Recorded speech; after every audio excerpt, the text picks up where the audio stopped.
What I'm about to tell you should disturb you, and I want to warn you that after watching this, the words of William Wilberforce will ring through your soul.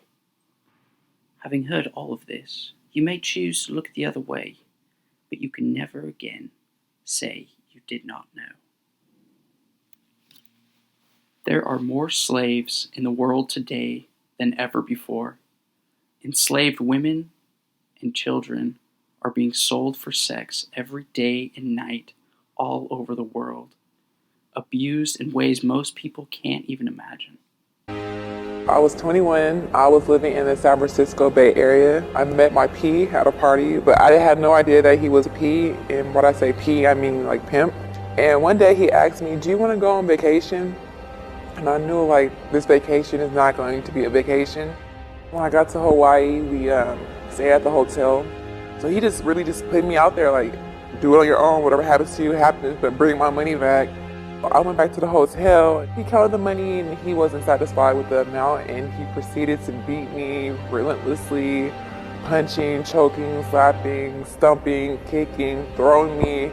I remember he ripped off all my clothes. I'm totally, naked. He hung me over the railing. He was on the 22nd floor. He was just dangling me like, "I will kill you, bitch. I'm gonna kill you. I'm gonna drop you. Where's my money?" And I remember I prayed to God. I said, "I am so sorry. Please forgive me. If I'm gonna die, just forgive me."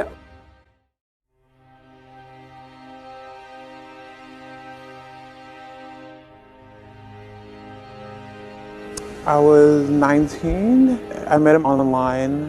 When I got into the house, it was an actual trap.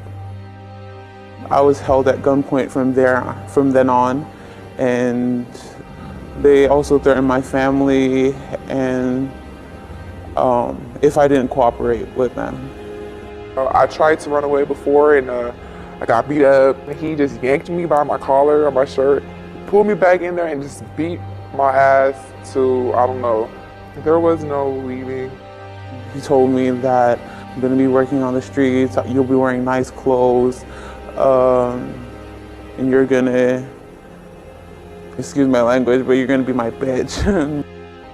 My family still doesn't know, even until this day. Anybody can be a victim of human trafficking, whether you're strong-willed or not. It happened to me, it can happen to you. There are more slaves in the world today than ever before. Enslaved women and children are being sold for sex every day and night all over the world, abused in ways most people can't even imagine. For some reason, in the last 100 years, we've gone from calling it slavery to calling it human trafficking. But make no mistake, human trafficking is the slave trade. Men, women, boys, and girls bought and sold like cattle. Only this time, they're not collected in the masses and transported by ship. This time, they're picked up one by one, lost in the mass hustle and bustle of modern day life. Human trafficking isn't just a third world country problem, it's a global problem, and the United States is no exception, not even close. It has spread like a disease over the entire world and plagues millions of lives. Millions. It is estimated by the World Health Organization that there are nearly 30 million slaves in the world today. People of every age, sex, ethnicity, or nationality are enslaved. No one is immune. Some in dark rooms, some in large fields, and some in plain sight, forced into working with no pay and no way out. The least susceptible are white males, and that's because they're the ones buying. Women and children are being forced into the sex industry by violence and threat of violence to them and their whole family. They are manipulated, beaten, and injured physically, emotionally, mentally, and spiritually. I know what you're thinking. This is 2017. This shouldn't still be an issue. How is this still happening? And to respond, it's complicated. In Hawaii, What I find of grave concern is the fact that these recruiters for trafficking are going to our shopping centers to recruit young girls to go into the sex trade. And what they do is they said there are a lot of tiers of traffickers. And on the first tier is a handsome young man who'll go to the shopping center and find some girls that are hanging out. And he'll befriend a girl and he'll learn everything about her and pretend to be her boyfriend. So he'll ask her, you know, oh, tell me all about you. You're so beautiful. And, you know, let's hang out and flatter her. You know, you're so pretty. You could be a model. Wow. And eventually he'll know everything about her vulnerabilities, you know, how she really needs love and he's going to give it to her, and how her mom is mad at her and how she doesn't like school. And then this young girl will find herself in a position where eventually this man will say, you know, there's this great job I could take you to down in Waikiki. You know, you could make a lot of money. You want to go with me? And she will go with him. And he will then literally hand her over to the next tier of trafficker. And at that point, it's all over for her, because she will be shut in a room and the punishment will begin. And she will be then trained how to be a prostitute with no chance of escape, because then the threats begin. You know, we're going to kill your mama. We know you live on that street on Kailua Road. And she's lost this boyfriend. He took his recruiting fee at the door for bringing her in. And nobody knows where she is. And essentially what the parents think is she's a runaway. And that's what the police think too. So nobody really looks that hard for her, especially after a long time has elapsed. And this poor child is then really trapped. This is done differently all around the world. Another way it's done here in Hawaii starts with pimps grooming underage girls. A man in his 20s lurks around malls, schools, coffee shops, or nightclubs, looking for lost or vulnerable girls who are desperate for attention, love, or escape from a rough home life. They are typically around 11 to 14 years old. Once he picks a girl, he acts like he's interested in her and starts taking her out. He gets to know all about her that he can: her family situation, her likes and dislikes, her dreams, her fears, anything he could later use to manipulate and coerce her. He buys her gifts like jewelry and expensive clothes, tells her what she wants to hear, and treats her like the older girl she wants to be.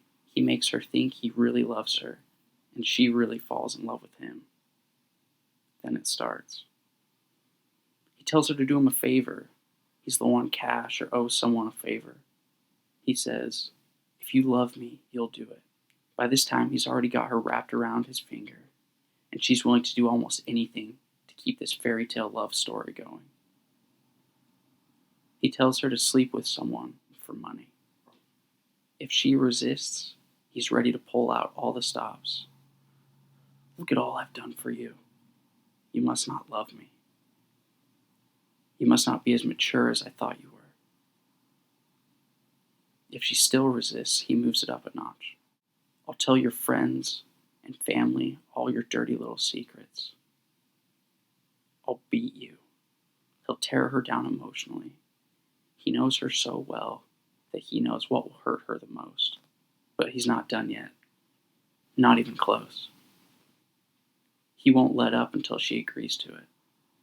He'll beat her, threaten her with her life, threaten her family, and anyone she cares about. And she eventually does it. And then he makes her do it again. And again, and again, and again.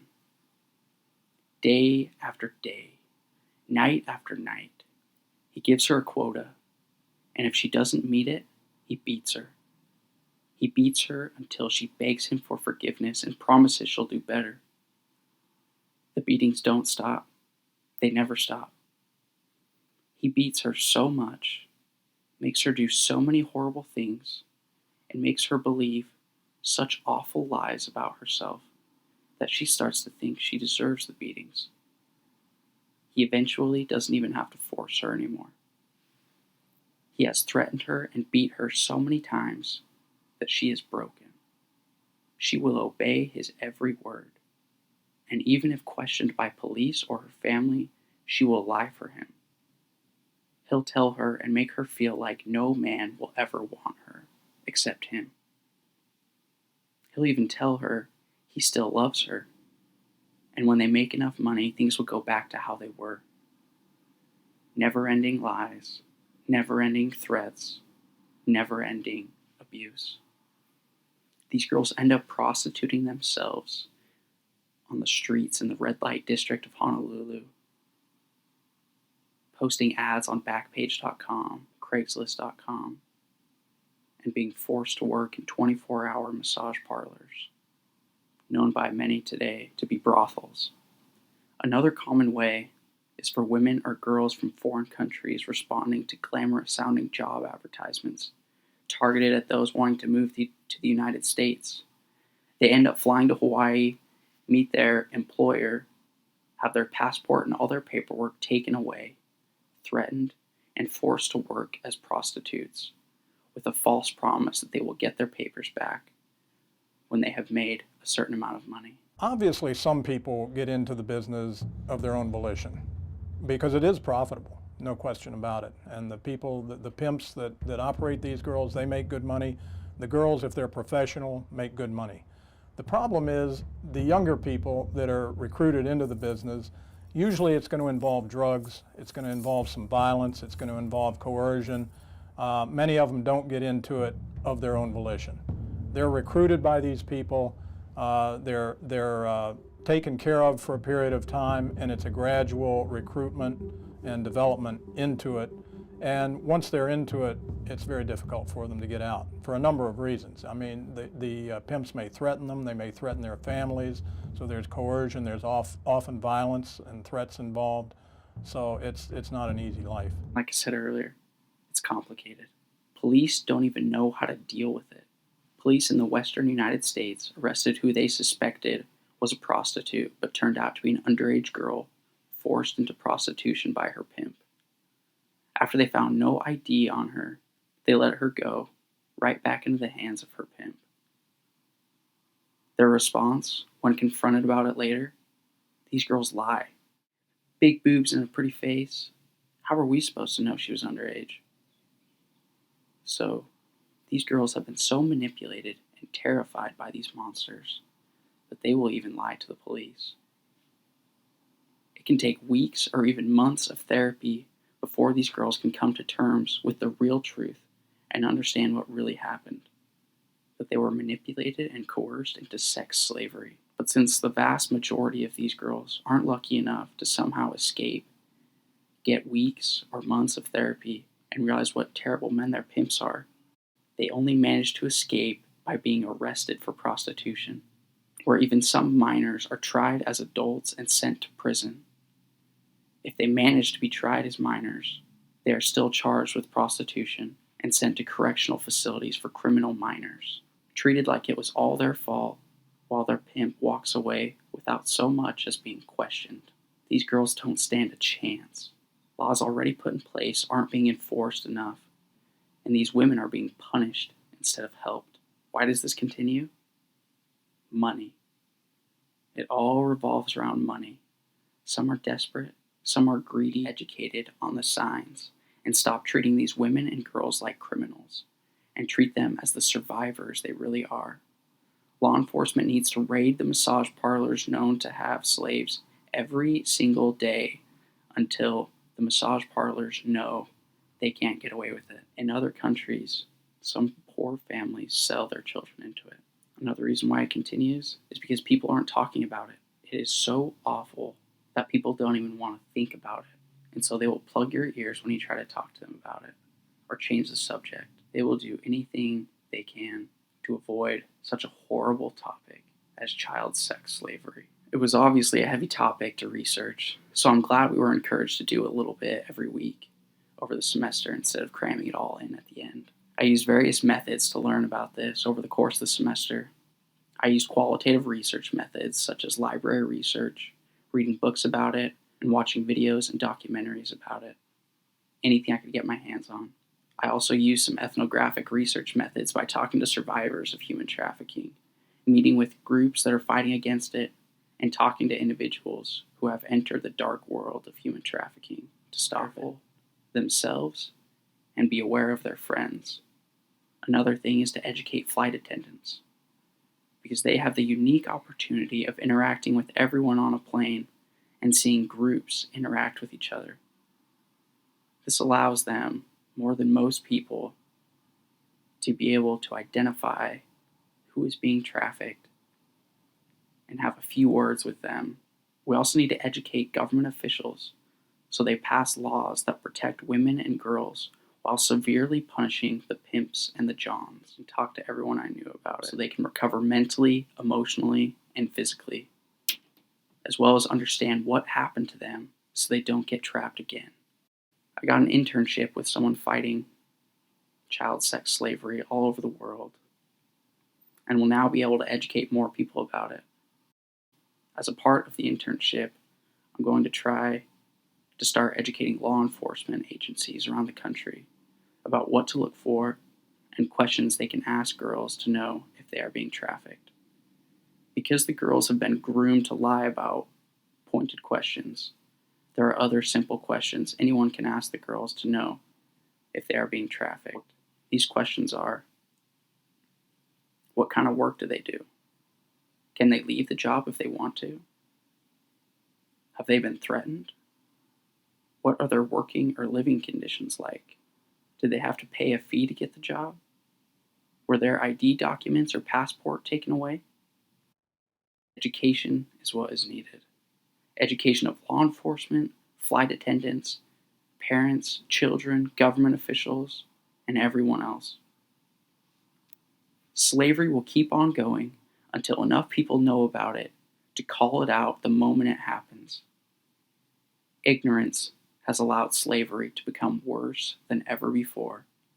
Like I mentioned, it is so awful that people don't even want to talk about it, let alone learn about it and think about it. Luckily, it has gotten better over the past few years. People are more educated than ever before, and now flight attendants are more educated and aware. Sunita Krishnan, an activist and rescuer of child sex slaves in India, pleads with everyone in society.